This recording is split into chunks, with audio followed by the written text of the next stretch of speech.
sore, selamat hari Minggu, salam sehat bagi kita semua. Penekanan Warta Jemaat Rantepao dan tambahan Warta Jemaat Rantepao, Minggu 26 Juni 2022. Poin pertama yaitu pada poin yang ketiga, ibadah rumah tangga. Nyanyian yang dipakai dalam ibadah rumah tangga minggu depan adalah nyanyian pelengkap Kidung Jemaat. Ada ralat ibadah rumah tangga kelompok pelayanan 6 di dalam Warta Jemaat hari Selasa 28 Juni 2022 digeser ke hari Sabtu 2 Juli 2022. Poin yang keenam, persembahan ibadah live streaming melalui rekening Bank BPD Sulselbar Cabang Rantepao tanggal 19 Juni 2022 sampai dengan tanggal 20 Juni 2022 sekitar Rp1.203.700. Poin yang ke-12, persiapan bersama pelayan kebaktian rumah tangga. Demi meningkatkan kualitas pelayanan, maka diharapkan kepada Bapak Ibu yang melayani, pengkhotbah dan liturgis agar mengikuti persiapan bersama dilaksanakan pada hari Senin 27 Juni 2022 pukul 16 WITA. Pemimpin persiapan kebaktian rumah tangga adalah Pendeta David Tiranda STH. Poin ke-14, pelayanan pemberkatan perkawinan. Pelayanan pemberkatan perkawinan kepada warga jemaat Rantepao kelompok pelayanan 4 dan 2 yaitu 1. Saudara Rikar Satria Palamba AMD, anak dari Bapak Christian Palamba SP MPD dan Ibu Diaken Yurita Saba, dengan Saudari Yulia Dalame SPD, anak dari Bapak Matius Duma Dalame dan Ibu Adriana Lilla, akan dilaksanakan pada hari tanggal Senin 27 Juni 2022 pukul 9.30 WITA sampai selesai. Tempat di Gedung Gereja Toraja Jemaat Pasak Buntu Klasis Makale Selatan. Resepsi perkawinan akan dilaksanakan pada hari tanggal Senin 27 Juni 2022 pukul 12.30 WITA sampai selesai.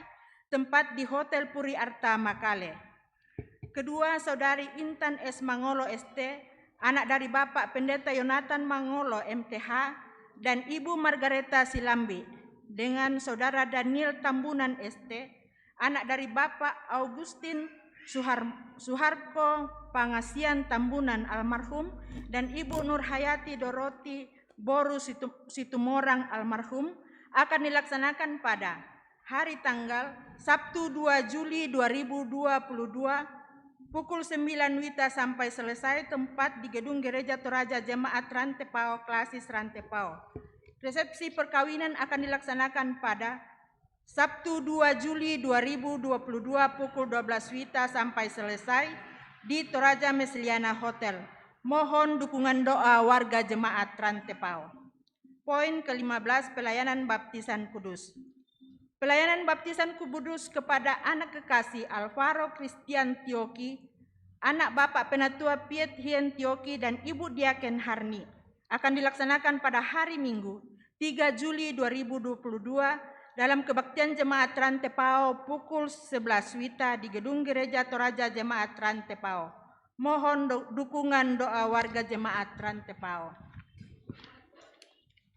Poin yang ke-16, berita duka cita. Telah meninggal dunia Bapak Yan Tato, Papa Andi pada hari Senin 20 Juni 2022 di Rumah Sakit Wahidin Sudirohusodo, Makassar. Jenazah almarhum Yan Tato sekarang berada di kelompok pelayanan 5. Ibadah penghiburan dalam rangka pemakaman dilaksanakan pada hari Senin 27 Juni 2022 pukul 18 WITA dan ibadah pemakaman hari Selasa 28 Juni 2022.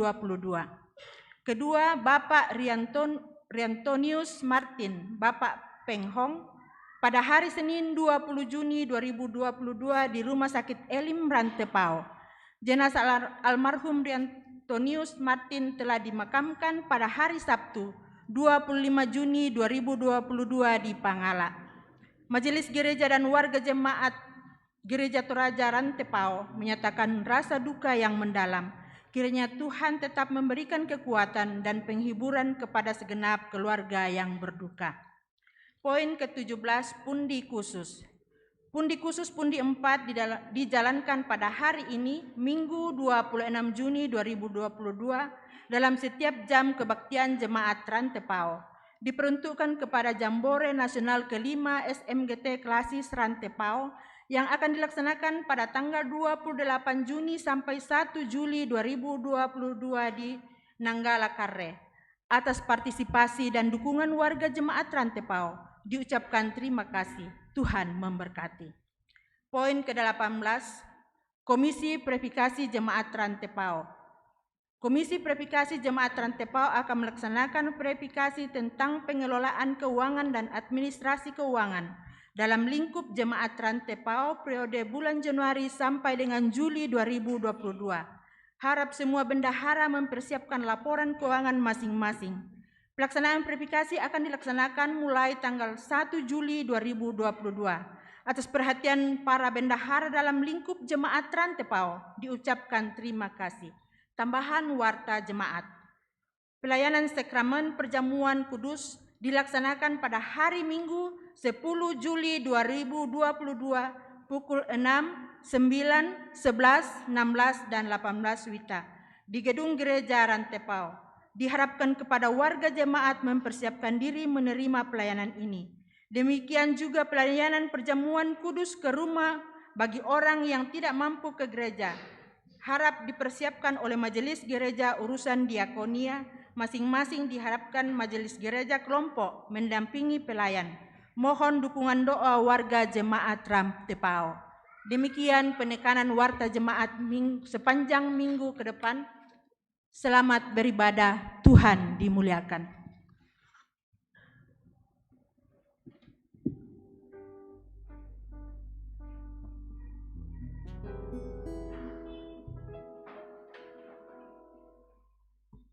Shalom. Salam sejahtera di dalam nama Tuhan kita Yesus Kristus. Sebagai orang-orang yang tetap mengalami pemeliharaan Tuhan, sepatutnya lah kita berhimpun memuliakan Dia. Dalam persekutuan hari Minggu ini, yang juga merupakan minggu ketiga setelah hari ketuangan Roh Kudus, kita mengamini bahwa oleh kuasa Roh Kudus kita akan dimampukan menyelipkan keinginan daging. Jemaat kekasih Tuhan, mari menghadap hadirat-Nya, kita puji dan muliakan Dia. Sejemput kita berdiri. Kidung pujian, satu hal yang kurindu.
bersama kita mengaminkan bahwa ibadah ini berlangsung dalam nama Bapa, Anak, dan Roh Kudus.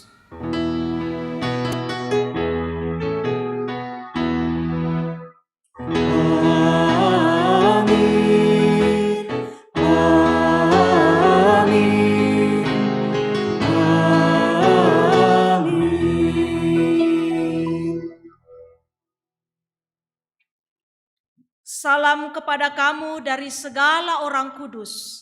Kasih Kristus menyertai kamu dan menyertaimu juga. Jemaat dipersilakan duduk. Jemaat kekasih Tuhan, mari kita bermazmur baginya. Kita membuka Mazmur pasal 16. Mazmur pasal 16, kita membaca ayat pertama sampai ayatnya yang ke-11 secara bergantian. Mazmur 16, ayat pertama sampai ayatnya yang ke-11. Bahagia orang saleh, Miktam dari Daud. Jagalah aku ya Allah, sebab padamu aku berlindung. Aku berkata kepada Tuhan, Engkaulah Tuhanku. Tidak ada yang baik bagiku selain Engkau. Orang-orang kudus yang ada di tanah ini, merekalah orang mulia yang selalu menjadi kesukaanku.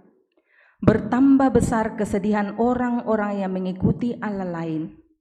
Aku tidak akan ikut mempersembahkan korban curahan mereka yang dari darah, juga tidak akan menyebut-nyebut nama mereka di bibirku. Ya Tuhan, Engkaulah bagian warisanku dan pialaku. Engkau sendirilah yang meneguhkan bagian yang diundikan kepadaku. Tali pengukur jatuh bagiku di tempat-tempat yang permai. Ya, milik pusakaku menyenangkan hatiku. Aku memuji Tuhan yang telah memberi nasihat kepadaku. Ya, pada waktu malam hati nuraniku mengajari aku. Aku senantiasa memandang kepada Tuhan. Karena Ia berdiri di sebelah kananku, aku tidak goyah. Sebab itu hatiku bersukacita dan jiwaku bersorak-sorak. Bahkan tubuhku akan diam dengan tentram. Sebab Engkau tidak menyerahkan aku ke dunia orang mati, dan tidak membiarkan orang kudus-Mu melihat kebinasaan. Engkau memberitahukan kepadaku jalan kehidupan. Di hadapan-Mu ada sukacita berlimpah-limpah, di tangan kanan-Mu ada nikmat senantiasa. Kita sama-sama berkata amin untuk firman Tuhan. Mazmur 16 ayat 1, Kaulah ya Allah perlindunganku.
dikasihi Tuhan, dengarkanlah perintah mengasihi yang terdapat dalam 1 Yohanes pasal 4 ayat 7 sampai ayatnya yang ke-11. Saudara-saudaraku yang kekasih, marilah kita saling mengasihi. Sebab kasih itu berasal dari Allah. Dan setiap orang yang mengasihi lahir dari Allah dan mengenal Allah. Barang siapa tidak mengasihi, ia tidak mengenal Allah, sebab Allah adalah kasih. Dalam hal inilah kasih Allah dinyatakan di tengah-tengah kita, yaitu bahwa Allah telah mengutus anaknya yang tunggal ke dalam dunia supaya kita hidup olehnya. Inilah kasih itu. Bukan kita yang telah mengasihi Allah, tetapi Allah yang telah mengasihi kita dan yang telah mengutus anaknya sebagai pendamaian bagi dosa-dosa kita. Saudara-saudaraku yang kekasih, jikalau Allah sedemikian mengasihi kita, maka haruslah kita juga saling mengasihi. Amin. Allah adalah kasih.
Dalam kerendahan hati di hadapan Tuhan,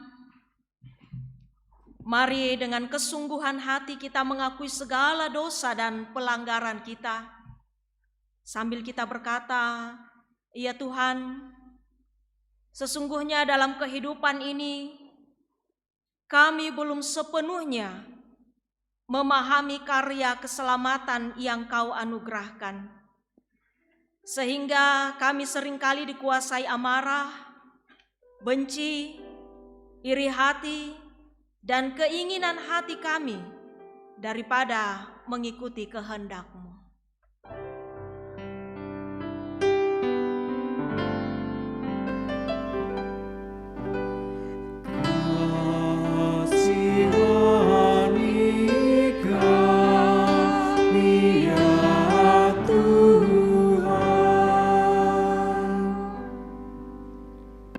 Kepada kita sekalian yang tunduk dalam penyesalan, berita anugerah dari Allah dinyatakan kembali dan inilah firman-Nya.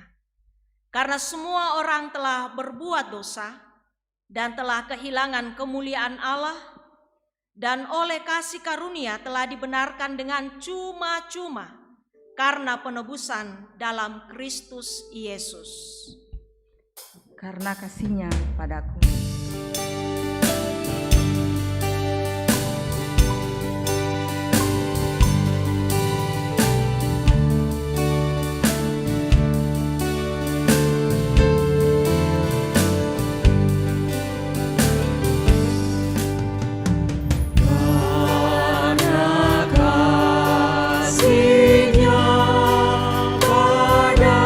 Padaku Yesus.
jemaat yang sama dikasihi Tuhan, pada sore hari ini kita diberi kesempatan untuk datang membawa salah satu ungkapan syukur kita atas berkat-berkat Tuhan dalam kehidupan kita. Biarlah mereka bersyukur kepada Tuhan karena kasih setianya, karena perbuatan-perbuatannya yang ajaib terhadap anak-anak manusia, sebab dipuaskannya jiwa yang dahaga dan jiwa yang lapar dikenyangkannya dengan kebaikan. Sambil kita membawa persembahan kita mengangkat pujian bukan karena upamu.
Kembali ke ayat pertama.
Puji syukur kami persembahkan kepadamu ya Tuhan Allah, Engkau memperkenankan kami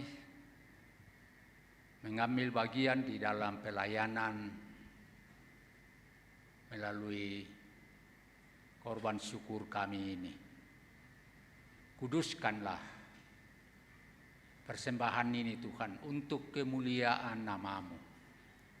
Dan ajarlah kami untuk senantiasa mempersembahkan tubuh kami sebagai persembahan yang hidup, yang kudus, dan yang berkenan kepadamu untuk kemuliaan nama-Mu.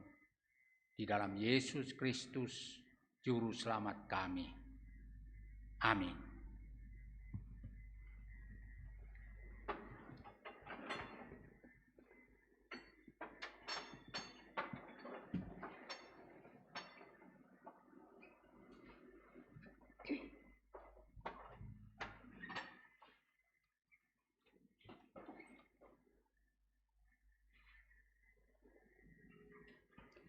Kita mengangkat pujian, ku dengar berkat-Mu turun atas persembahan kita.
Mempersiapkan pembacaan kita dari 1 Raja-Raja pasal 19 ayat 19 sampai 21 bacaan pertama. Yang kedua Galatia 5 ayat 13 sampai 26 dan Injil Lukas 9 ayat 51 sampai 62.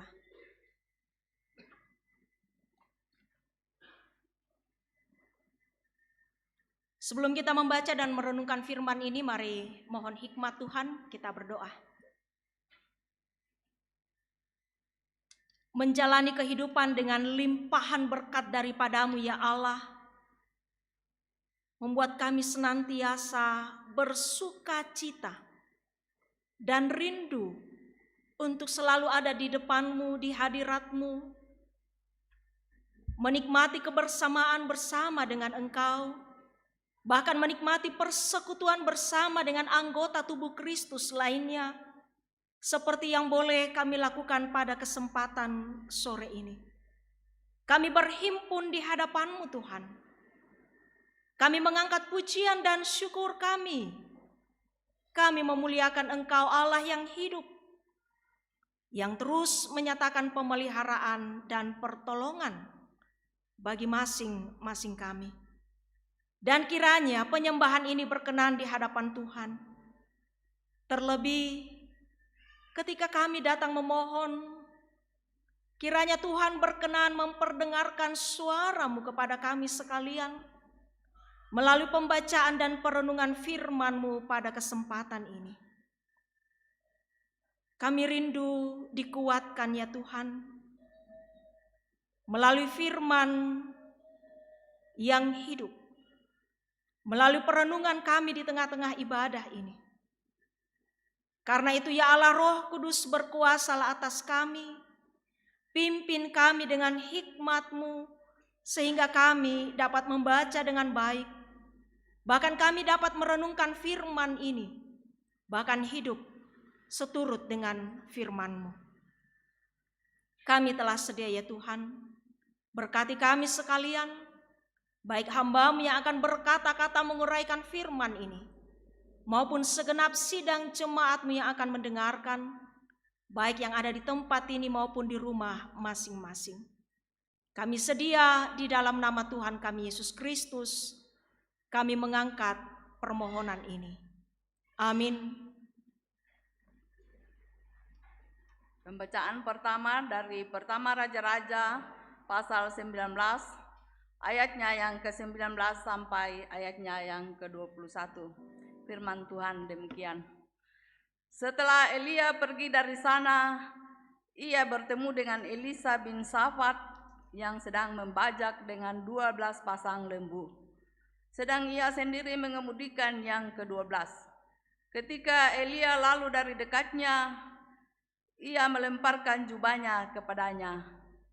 Lalu Elisa meninggalkan lembu itu dan berlari mengikuti Elia, katanya, "Biarkanlah aku mencium ayahku dan ibuku dahulu, lalu aku akan mengikut engkau."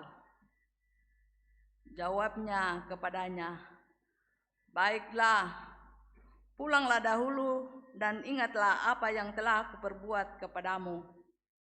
Lalu berbaliklah ia daripada Elia. Ia mengambil pasangan lembu itu, menyembelihnya dan memasak dagingnya dengan bajak lembu itu sebagai kayu api. Ia memberikan daging itu kepada orang-orangnya, kemudian makanlah mereka. Sesudah itu bersiaplah ia, lalu mengikuti Elia dan menjadi pelayannya. Amin. Firman Tuhan. Pembacaan yang kedua dari Galatia 5 ayat 13 sampai 26. Saudara-saudara, memang kamu telah dipanggil untuk merdeka, tetapi janganlah kamu mempergunakan kemerdekaan itu sebagai kesempatan untuk kehidupan dalam dosa, melainkan layanilah seorang akan yang lain oleh kasih. Sebab seluruh hukum Taurat tercakup dalam satu firman ini, yaitu kasihilah sesamamu manusia seperti dirimu sendiri. Tetapi jikalau kamu saling menggigit dan saling menelan, awaslah supaya jangan kamu saling membinasakan. Maksudku ialah, hiduplah oleh Roh, maka kamu tidak akan menuruti keinginan daging. Sebab keinginan daging berlawanan dengan keinginan roh, dan keinginan roh berlawanan dengan keinginan daging, karena keduanya bertentangan, sehingga kamu setiap kali tidak melakukan apa yang kamu kehendaki. Akan tetapi jikalau kamu memberi dirimu dipimpin oleh Roh, maka kamu tidak hidup di bawah hukum Taurat. Perbuatan daging telah nyata, yaitu percabulan, kecemaran, hawa nafsu, penyembahan berhala, sihir, perseteruan, perselisihan, iri hati, amarah, kepentingan diri sendiri, percideraan, roh pemecah, kedengkian, kemabukan, pesta pora, dan sebagainya. Terhadap semuanya itu kuperingatkan kamu, seperti yang telah kubuat dahulu, bahwa barang siapa melakukan hal-hal yang demikian, ia tidak akan mendapat bagian dalam kerajaan Allah. Tetapi buah roh ialah kasih, sukacita, damai sejahtera, kesabaran, kemurahan, kebaikan, kesetiaan, kelemah lembutan, penguasaan diri. Tidak ada hukum yang menentang hal-hal itu. Barang siapa menjadi milik Kristus Yesus, ia telah menyalibkan daging dengan segala hawa nafsu dan keinginannya. Jikalau kita hidup oleh Roh, baiklah hidup kita juga dipimpin oleh Roh, dan janganlah kita gila hormat, janganlah kita saling menantang dan saling mendengki. Demikian firman Tuhan. Haleluya. Haleluya.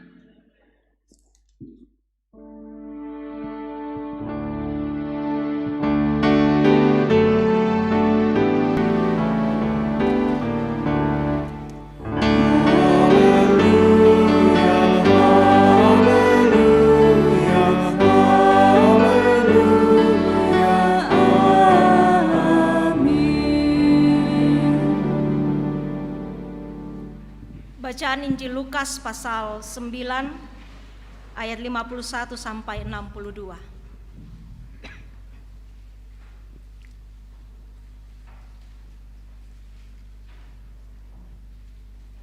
Ketika hampir genap waktunya Yesus diangkat ke sorga, ia mengarahkan pandangannya untuk pergi ke Yerusalem, dan ia mengirim beberapa utusan mendahului dia. Mereka itu pergi lalu masuk ke suatu desa orang Samaria untuk mempersiapkan segala sesuatu baginya. Tetapi orang-orang Samaria itu tidak mau menerima dia karena perjalanannya menuju Yerusalem.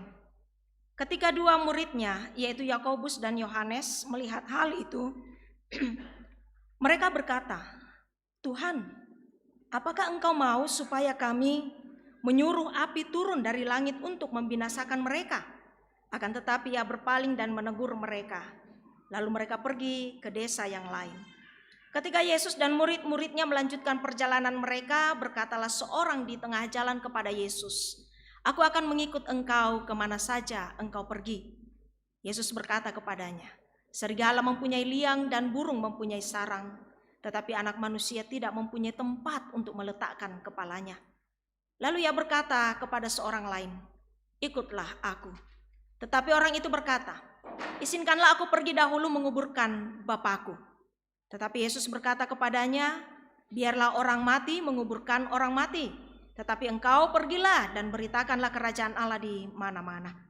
Dan seorang lain lagi berkata, "Aku akan mengikut engkau Tuhan, tetapi izinkanlah aku pamitan dahulu dengan keluargaku."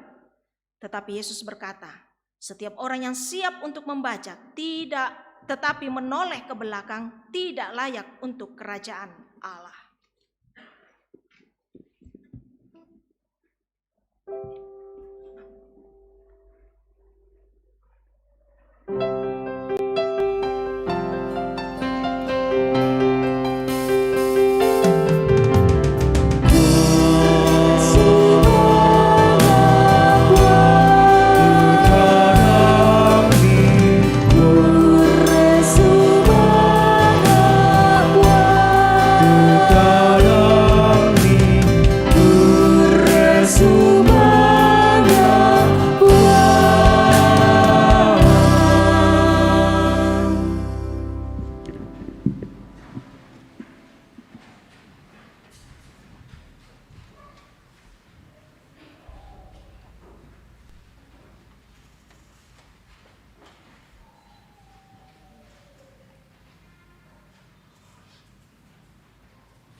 Pada tanggal 23 Maret tahun 1775,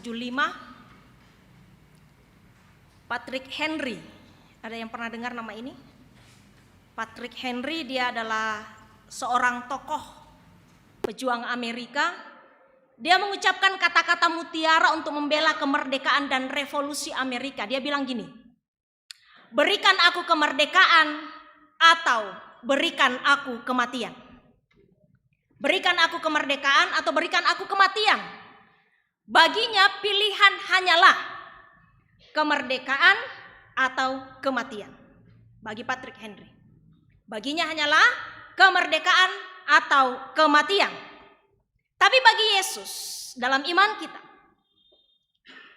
bagi Yesus Kristus, kemerdekaan yang ia berikan itu adalah kemerdekaan melalui kematian. Kalau Patrick Henry katakan hanya ada salah satu, kematian atau kemerdekaan. Tapi bagi Yesus, kemerdekaan itu melalui kematian. Kematian dan kebangkitan Yesus itu memerdekakan saya. Kematian dan kebangkitan Yesus itu memerdekakan Bapak Ibu saudara-saudara kekasih. Kita dimerdekakan dari apa? Dimerdekakan dari dosa. Namun sayangnya jemaat di Galatia yang menjadi bahan utama perenungan kita pada kesempatan ini, surat kepada jemaat di Galatia. Jemaat sudah mendengar kabar, bahkan mereka sudah percaya kepada Yesus. Tapi sayangnya mereka masih memahami keliru kemerdekaan yang diberikan melalui pengorbanan Yesus. Cara hidup mereka belum mencerminkan orang yang benar-benar telah hidup merdeka dari dosa. Cara hidup mereka belum mencerminkan tentang cara hidup orang yang benar-benar telah dimerdekakan. Nah, kita akan melihat bersama. Dan sambil itu kita memeriksa diri kita, Bapak Ibu Saudara-saudara. Jangan sampai cara hidup saya juga masih sama dengan orang Galatia ini. Mari kita melihat perenungan kita bersama pada kesempatan ini. Bukti bahwa mereka masih hidup berkanjang dalam dosa kita lihat di ayat 13 bacaan tadi. Mereka masih memperhambakan diri dalam dosa. Di pasal 4 ayat 9 sampai 10 di situ juga disebutkan mereka masih mengikuti tradisi-tradisi yang bertentangan dengan iman mereka. Kebiasaan-kebiasaan mereka yang bertentangan dengan iman itu mereka masih pelihara. Mereka masih menganggap bahwa dengan taat pada hukum Taurat atau melakukan perbuatan-perbuatan yang baik yang seturut dengan hukum Taurat itulah yang akan menyelamatkan mereka. Padahal sesungguhnya hanya melalui iman pada Yesus Kristus. Dalam suratnya kepada jemaat di Galatia ini, Paulus mengajarkan mereka bahwa sebagai orang-orang yang sudah dimerdekakan dalam Kristus, atau orang-orang yang sudah diselamatkan melalui iman kepada Yesus Kristus, itu bukan berarti bahwa mereka bebas menggunakan kemerdekaan itu dengan hidup dalam keinginan daging atau dosa mereka lagi.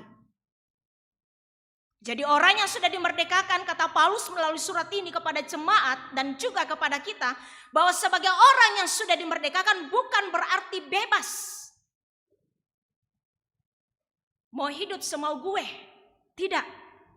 Sebab ketika hidup dalam kedagingan, jemaat Galatia hanya akan menghasilkan berbagai perbuatan-perbuatan dosa yang tidak berkenan kepada Allah. Tema kita katakan di sepanjang minggu ini. Menyalibkan keinginan daging. Apa artinya? Menyalibkan keinginan daging. Artinya meninggalkan, mematikan keinginan-keinginan dosa, keinginan-keinginan duniawi kita. Menyalibkan keinginan daging berarti menanggalkan, mematikan keinginan-keinginan duniawi. Keinginan-keinginan daging kita. Bagaimana hidup menyalibkan keinginan daging? Mari kita belajar bersama dari keseluruhan bacaan kita pada kesempatan ini. Yang pertama, orang yang menyalibkan keinginan dagingnya itu adalah orang yang berani berkata tidak pada perbuatan daging atau dosa. Berani berkata tidak. No way. Tidak ada jalan bagi dosa. Bapak Ibu Saudara kekasih, memang ini sulit. Biasa pembelaan kita manusia dikuah lampiki lino nala. Toh malam maki. Kita ini manusia yang lemah. Ya kan, seringkali kita bilang gitu kan? Ya kan Bapak Ibu Saudara-saudara? Kita ini manusia yang lemah. Jadi ya wajar kalau kita masih mengikuti keinginan daging, masih melakukan dosa selama kita hidup di dunia ini. Sekali lagi memang ini sulit. Mengapa? Sebab kata Paulus dalam ayat 19, perbuatan daging itu telah nyata. Kata nyata lawannya apa? Kata apa? Nyata. Tidak nyata, ya benar. Atau hayalan, ya kan? Kata yang digunakan dalam teks Yunani phaneros itu berarti diketahui secara publik. Kata nyata di sini, terjemahan bahasa Indonesia menggunakan kata nyata, kalau teks aslinya sesungguhnya itu berarti diketahui secara publik, ya nyata. Diketahui secara umum.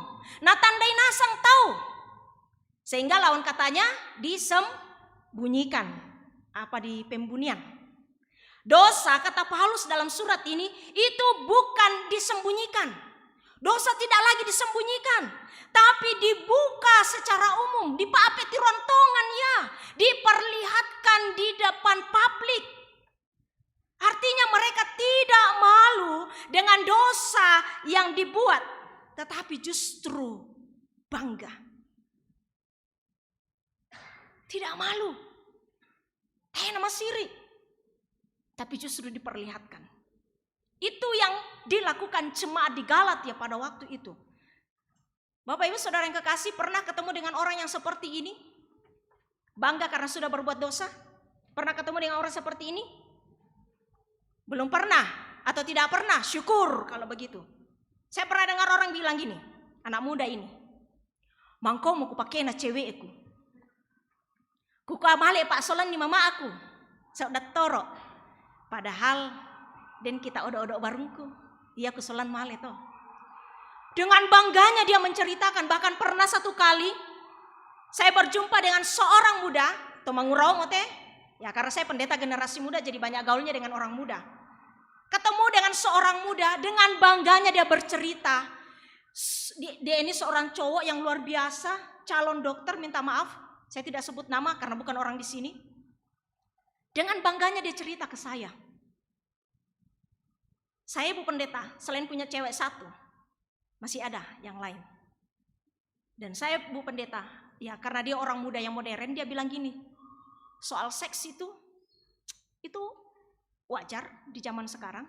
Sebelum saya masuki pernikahan, ada anak muda yang punya pemahaman seperti ini? Jangan angkat tangan maksud saya. Pernah ketemu dengan orang-orang seperti ini Bapak Ibu? Bangga dengan kelakuannya, bangga dengan dosanya. Bahkan pernah saya ketemu dengan orang, wah dengan berapi-api dia cerita. Tadi 2 cerita orang muda, kali ini cerita orang tua. Berapi-api dia cerita. Saya tadi habis marah besar sama dia. Enak saja, dia anggap saya rendah. Nanti roh apa nak teh? Akhirnya saya datangi, saya permalukan dia di depan umum. Maka sakit hati saya terbalaskan. Bangga menceritakan perbuatannya. Bapak Ibu Saudaraku yang kekasih, ketika kita menceritakan dosa di depan orang lain dengan bangga, maka sesungguhnya di situ kita telah melakukan seperti yang dikatakan Paulus dalam bacaan ini. Bahwa perbuatan daging telah nyata di ayat 19. Perbuatan daging telah nyata. Dosa tidak lagi disembunyikan tetapi dengan bangga dipamerkan. Dosa dianggap biasa sehingga dipaapetiruan lakoto senga tu sembaata. Bukankah banyak orang yang mengaku orang-orang percaya, orang-orang yang telah diselamatkan, cara hidupnya demikian? Mari memeriksa diri masing-masing. Kita lihat kembali di ayat 19, kata daging di sini. Ini bersifat jamak kalau teksnya. Kalau diartikan itu sebenarnya itu bersifat jamak daging ini. Terjemahan Inggrisnya ya bersifat jamak. Dan memang Paulus menyebutkan banyak. Di ayat 21 bagian A kita perhatikan. Di ayat 21 bagian A kita perhatikan di situ memang Paulus menyebutkan ada beberapa contohnya penyembahan berhala, kedengkian, kemabukan, pesta pora. Dan Paulus katakan dan sebagainya, artinya banyak. Artinya memang sangat banyak dan dosa bersumber dari kedagingan kita. Kata yang dipakai sars, bahasa Yunani, bukan daging pada tubuh, tadinya dagingnya teh, bukan itu maksudnya, kata daging di sini. Tapi artinya lebih negatif, ini lebih pada natur manusia yang berdosa. Daging di sini. Sars ini berhubungan erat dengan hawa nafsu manusia yang lekat dengan dosa. Inilah kedagingan yang harusnya disalibkan atau dimatikan atau ditinggalkan. Perbuatan daging yang nyata dan banyak, kata Paulus di ayat 19 ini. Dan memang sekali lagi tidaklah mudah tapi harus dilawan Bapak Ibu Saudara yang kekasih. Resikonya bisa saja kita ditolak oleh dunia seperti kata Yesus dalam Yohanes 15 ayat 19. Sekiranya kamu dari dunia tentulah dunia mengasihi kamu sebagai miliknya. Tetapi karena kamu bukan dari dunia melainkan aku telah memilih kamu dari dunia sebab itulah dunia membenci kamu. Jadi karena memang kita bukan dari dunia, dunia akan membenci kita dan berusaha menjatuhkan kita.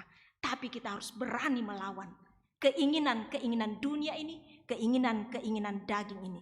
Jadi orang yang sudah dimerdekakan, dia harus berani berkata tidak pada keinginan dagingnya. Itu yang pertama. Yang kedua, orang yang sudah dimerdekakan dan menyalibkan keinginan dagingnya, maka dia akan dipimpin oleh Tuhan untuk menghasilkan buah roh. Memberi hidupnya dipimpin oleh Tuhan untuk menghasilkan buah roh. Artinya hidup dipimpin oleh roh dan bukan keinginan pribadi, keinginan daging, keinginan duniawi kita. Itulah orang yang menyalibkan keinginan dagingnya, yang mempengaruhi pikirannya, hatinya, kata-katanya, tindakannya adalah keinginan roh. Kita bandingkan kisah Elisa tadi. Ketika Elia memanggil dia berani meninggalkan segala apa yang dia punya, melepaskan kecintaannya kepada dunia ini, lalu mengikut untuk menjadi pelayan Allah. Perbuatan daging lawannya adalah perbuatan roh. Perbuatan daging itu menghasilkan dosa, itu sudah jelas. Sedangkan perbuatan roh itu menghasilkan buah-buah roh. Buah roh berarti bicara tentang sandaran kita kepada Yesus Kristus. Sandaran kita pada kuasa roh. Di ayat 18 dan ayat 25 bacaan Galatia tadi. Di situ disebutkan memberi dirimu dipimpin oleh roh. Kita diminta untuk memberi diri dipimpin oleh roh. Jikalau kita hidup oleh roh, baiklah hidup kita juga dipimpin oleh roh. Dipimpin oleh roh, Bapak Ibu Saudara-saudara yang kekasih, berarti roh yang aktif pimpin hidup kita. Roh panunduki. Kita ini memberi diri. Kita memberi diri dan rohlah yang memimpin kita. Tugas kita bukan kejar roh, mencari roh, tetapi tugas kita ialah memberi diri. Menyerahkan diri, dipimpin oleh Roh Kudus itu.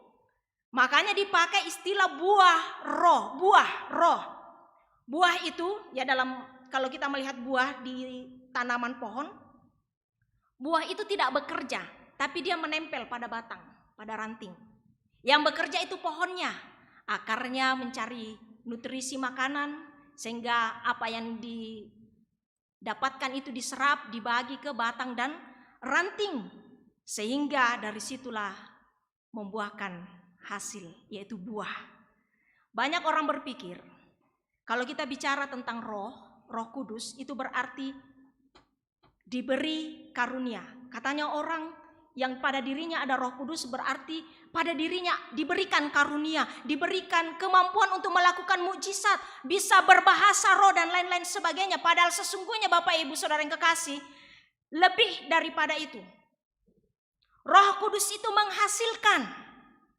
menghasilkan buah roh pada setiap kita yang mau dipimpin oleh roh itu. Orang yang dipimpin oleh roh adalah orang yang hasilkan buah roh. Menghasilkan buah roh memang prosesnya panjang. Ayat 24 dan 25. Prosesnya bukan hanya kita tinggalkan yang buruk, kita salibkan keinginan daging, tetapi juga mau dipimpin supaya hasilkan 9 rasa dari buah roh di ayat 22 tadi. Kita semua sudah menempel pada Kristus. Kita semua sudah menempel pada Yesus Kristus. Kita semua sudah percaya kepada Yesus Kristus. Tapi pertanyaannya, apakah kita yang sudah menempel pada Kristus ini, kita sudah menghasilkan buah yang matang? Sehingga orang bisa melihat pada diri kita, oh dia orang yang penuh kasih, oh dia orang yang penuh sukacita, oh dia orang yang penuh damai, dia orang yang sabar, dia orang yang murah hati, dia orang yang lemah lembut, dia orang yang mampu menguasai diri. Waduh, sungguh manis, sungguh terberkati hidupnya. Sehingga orang bisa melihat dan menjadikan kita teladan. Bapak Ibu Saudara-saudaraku yang kekasih, sebagai orang yang sudah dimerdekakan dalam Kristus, kita tidak bisa memilih untuk tetap percaya kepada Kristus tetapi mau hidup berkubang dalam dosa. Tidak ada pilihan itu. Kita tidak dikasih pilihan seperti itu. Kita tidak mungkin mengatakan saya percaya kepada Yesus, tapi kita masih mau mengikuti keinginan daging kita di dalam dunia ini. Demikian sebagai orang yang sudah dimerdekakan. Pilihan kita hanyalah mau hidup dalam kedagingan dan menuai kebinasaan, ya. Mau tetap hidup dengan keinginan-keinginan dunia ini yang menyenangkan hatimu, yang bisa memuaskan sarsmu, ataukah mau hidup dipimpin oleh Roh Kudus serta menghasilkan buah roh dalam hidupmu. Pilihan kita hanya itu. Mau tetap hidup dalam kedagingan tetapi menuai kebinasaan, atau memilih hidup dipimpin oleh Roh dan menghasilkan buah-buah roh. Kita bandingkan sekali lagi Injil Lukas tadi.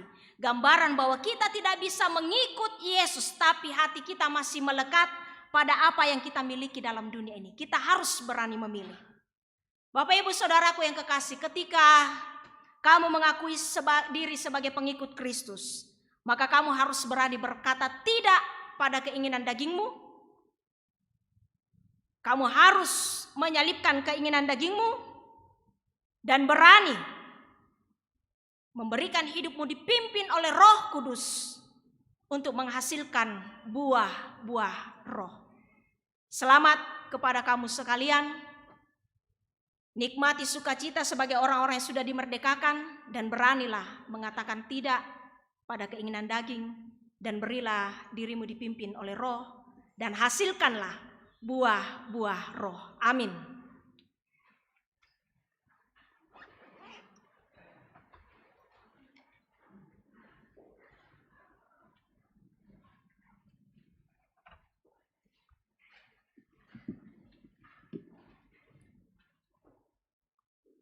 Sejenak dalam saat teduh, mari kita merenungkan secara pribadi firman ini dan melihat dalam hidup kita.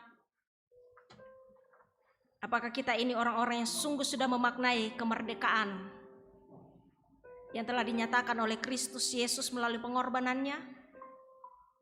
Dan sediakah kita menyalipkan keinginan daging itu dan memberi hidup dipimpin oleh kuasa Roh Kudus? Dan ketika kamu sedia dipimpin oleh Roh-Nya, percayalah bahwa kamu akan disanggupkan pula menghasilkan buah-buah roh itu. Amin.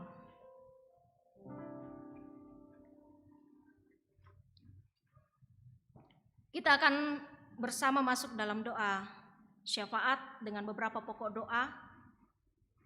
Ada tambahan selain di warta jemaat, saudara-saudara atau orang tua kita yang bergumul karena sakit penyakit, ada beberapa tambahan. Ibu Jenny Patanggu, rencana operasi minggu depan. Bapak Owen, rencana dioperasi tanggal 1 Juli. Imelda Kaluku di Rumah Sakit Elim, Kiara di Rumah Sakit Elim, Trisa di Rumah Sakit Marampa, Bapak Yosia Rinto Kadang di Rumah Sakit MMC di Jakarta, anak kekasih Immanuela Kadang di rumah. Dan kita juga mengucapkan selamat untuk menikmati pertambahan usia bagi 55 orang kekasih-kekasih kita, ada namanya di warta jemaat, yang menikmati pertambahan usia. Dan kita berdoa terus mendukung keluarga yang berduka, keluarga almarhum Yan Tato, keluarga almarhum Rianto Nius Martin, dan juga keluarga almarhum Bapak Pendeta Daniel Rory. Dan berdoa untuk beberapa rencana pelayanan dalam seminggu ke depan, baik di jemaat ini maupun dalam lingkup gereja Toraja secara keseluruhan. Bapak Ibu, mari kita berdoa. Melalui pengorbananmu ya Kristus, kami manusia berdosa ini telah Engkau merdekakan. Engkau telah selamatkan dari hukuman atas dosa-dosa kami. Siapakah kami ini Tuhan? Tetapi sebab Engkau mengasihi kami, Engkau melayakkan kami untuk memperoleh hak istimewa sebagai orang-orang yang dimerdekakan. Dan melalui firman-Mu yang kami renungkan bersama pada kesempatan ini, meneguhkan kami, dan mengajak kami supaya sebagai orang merdeka kami tidak lagi diperhamba oleh keinginan daging kami, melainkan kami berani menyalipkan keinginan daging itu dan memberi hidup dipimpin oleh kuasa Roh Kudus-Mu, sehingga kami dapat menghasilkan buah-buah roh yang menyenangkan hati Tuhan dan boleh menjadi berkat bagi sesama kami. Terima kasih atas firman-Mu, kiranya kami dimampukan menjalani kehidupan berdasarkan firman ini, dan kiranya kami boleh memberitakannya pula pada setiap orang yang kami jumpai. Bersyukur bersama dengan jemaat Tuhan di tempat ini, di mana kami diberi kesempatan menikmati firman-Mu dan menikmati persekutuan ini. Dan kiranya semuanya berkenan di hadapan-Mu. Ya Bapa, bersama kami datang berserah dalam tangan kuasa-Mu untuk kehidupan kami selanjutnya. Tuhan berperkara, Tuhan yang menuntun. Kiranya masing-masing kami dapat menjalani kehidupan kami dengan baik seturut dengan kehendak-Mu. Dalam pekerjaan dan dalam usaha setiap warga jemaat-Mu kiranya dapat dikerjakan dengan penuh sukacita dan boleh membuahkan hasil untuk dipakai membangun kehidupan, terlebih dipakai memuliakan Tuhan. Berdoa untuk setiap anak-anak kami yang menikmati masa liburan. Kiranya mereka menikmatinya dengan penuh sukacita, mereka tetap sehat dan kuat, sehingga mereka boleh semangat kembali ketika memasuki tahun ajaran baru. Anak-anak kami dalam masa pertumbuhan, kami mohon Tuhan Engkau berkati sehingga mereka tetap bertumbuh dengan sehat, bertambah besar, terlebih lagi mereka teguh dalam iman kepadamu. Dan ya Bapa, sungguh kami bersukacita untuk segala hal yang boleh kami nikmati di sepanjang 1 minggu yang lalu. Dan karena itu kami mohon penyertaan-Mu untuk 1 minggu ke depan. Biarlah Tuhan tetap berperkara di dalamnya. Termasuk kami memohon pimpinan Tuhan untuk pelayanan-pelayanan yang akan diangkat di tengah-tengah kehidupan jemaat Tuhan di tempat ini. Kiranya segenap majelis jemaat, pengurus OIG, tata usaha koster, dan setiap orang yang terlibat dalam pelayanan-pelayanan ini, Tuhan limpahi sukacita dan hikmat, sehingga dapat mengerjakan pelayanan ke depan ini dengan penuh tanggung jawab, dan di dalamnya tentunya nama Tuhanlah yang dipermuliakan. Kami berdoa ya Tuhan, datang berserah kepadamu untuk pergumulan-pergumulan yang kami alami. Dalam perjuangan kehidupan ini tentu ada begitu banyak masalah, persoalan, sakit, penyakit, bahkan duka yang kami alami. Karena itu kami datang memohon, kuatkan kami. Secara khusus bagi beberapa kekasih-kekasih kami yang berada dalam kelemahan tubuh, baik mereka yang dirawat di rumah maupun yang dirawat di rumah sakit.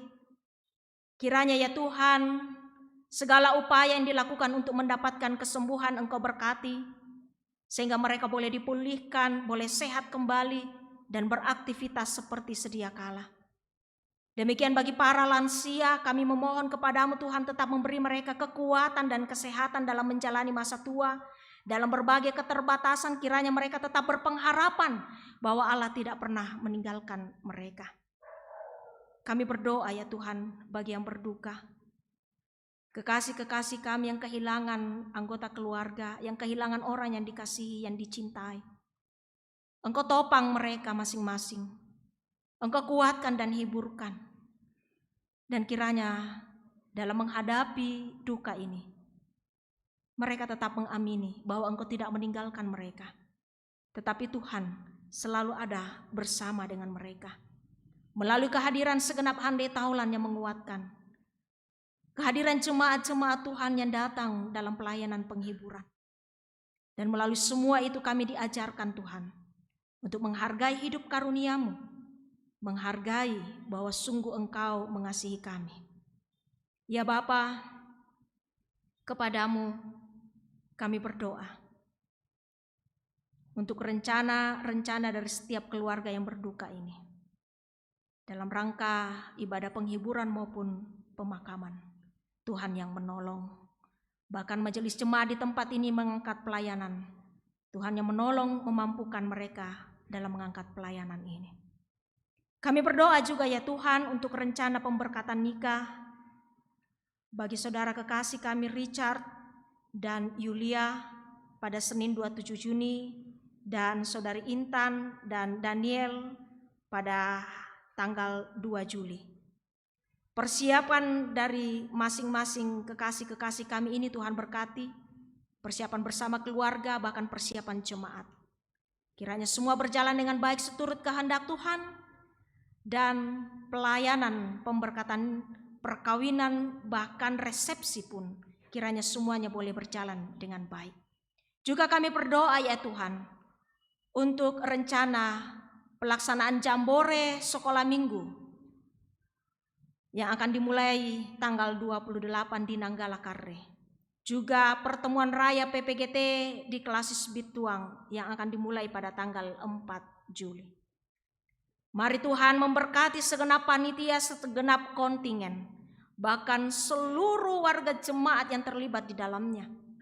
Kiranya pesta rohani ini boleh berjalan dengan baik, dan masing-masing kami, setiap anak-anak Tuhan, generasi muda Kristus, boleh menikmati persekutuan ini dan semakin teguh dalam iman mereka di hadapan-Mu. Biarlah kiranya melalui perhelatan ini menjadi sebuah kesaksian iman mereka, bahwa sungguh mereka bersuka cita atas keselamatan yang telah Kau anugerahkan dalam hidup mereka. Kami berdoa Tuhan, juga untuk keluarga Lukas Papang bersama Ripka, atas kelahiran anak melalui operasi sesar. Terima kasih atas pertolongan-Mu, pemeliharaanmu selama mengandung sehingga boleh melahirkan, dan kiranya bayi yang boleh dilahirkan ini boleh tetap sehat, bertambah besar, demikian ibu kekasih boleh semakin pulih, dan bersama mereka boleh menjadi orang tua yang bertanggung jawab dalam membesarkan anak-anak karunia Tuhan. Kami sekalian yang ada di sini Tuhan, Engkau mengetahui dan memahami setiap keberadaan kami, gumul juang kami, harapan-harapan kami, impian dan cita-cita kami. Tuhan kiranya yang terus memampukan kami untuk dengan sabar menantikan setiap jawaban-jawaban doa kami. Dan kiranya iman kami tetap teguh dalam menantikan jawaban-jawaban dari-Mu. Berkati kami sekalian Tuhan dalam kehidupan pribadi maupun dalam keluarga, bahkan persekutuan jemaat Tuhan di tempat ini. Juga berkati kami dalam kehidupan bersama sebagai bangsa dan negara Indonesia. Kami berdoa ya Tuhan untuk pemerintah kami dari pusat hingga pelosok daerah, TNI, Polri, para medis dan setiap orang yang Kau percaya. Kiranya mereka dimampukan mengangkat tugas tanggung jawab dengan penuh sukacita dan dengan penuh kesetiaan. Biarlah kehidupan kami di negeri ini senantiasa memuliakan Tuhan. Ini kami Tuhan yang boleh datang bersyukur. Ini kami Tuhan yang mengangkat permohonan dan kerinduan kami. Berkenan Tuhan menjawab kami, karena kami berseru kepadamu. Tidak dengan nama lain selain di dalam nama Tuhan kami Yesus Kristus, yang telah mengajar kami berdoa bersama demikian. Bapa kami yang di surga, dikuduskanlah nama-Mu. Datanglah kerajaan-Mu, jadilah kehendak-Mu di bumi seperti di surga. Kami pada hari ini,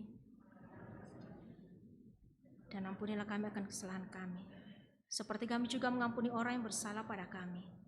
Dan janganlah membawa kami ke dalam pencobaan, tetapi lepaskan kami dari yang jahat.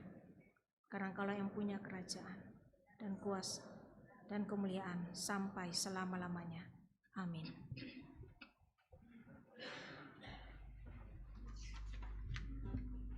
Jemaat yang kekasih, mari dengarkanlah petunjuk hidup baru yang terdapat dalam Galatia 5 ayat 13. Saudara-saudara, memang kamu telah dipanggil untuk merdeka, tetapi janganlah kamu mempergunakan kemerdekaan itu sebagai kesempatan untuk kehidupan dalam dosa, melainkan layanilah seorang akan yang lain oleh kasih. Kasih paling agung.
Pergilah, jalanilah hidupmu sebagai orang yang telah dimerdekakan dalam Kristus, dengan tidak membiarkan hidupmu dikuasai oleh keinginan daging, dan terimalah berkat-Nya.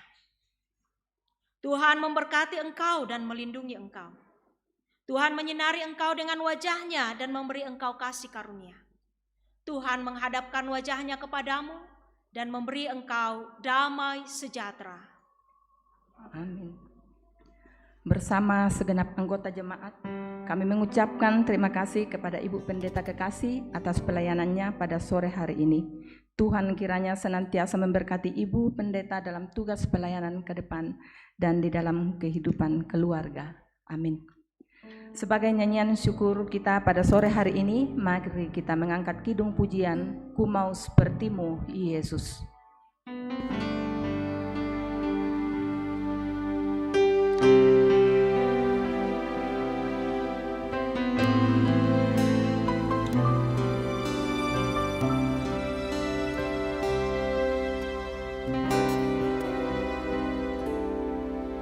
Bagaikan bejana siap dibentur, demikian hidupku di tanganmu. Dengan urapan kuasa Roh-Mu, ku dibaharui selalu. Jadikanku Allah dalam rumah-Mu, inilah hidupku di tangan-Mu. Bentuklah seturut kehendak-Mu, pakailah sesuai rencana-Mu.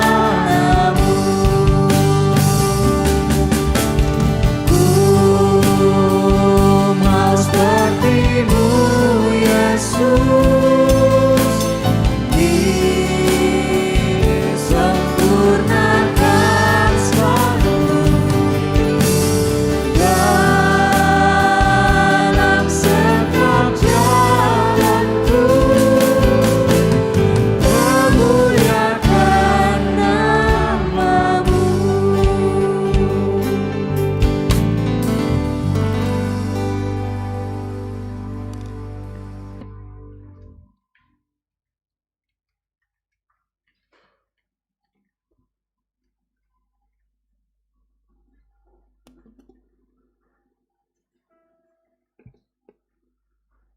Demikian ibadah kita, Tuhan memberkati. Selamat sore.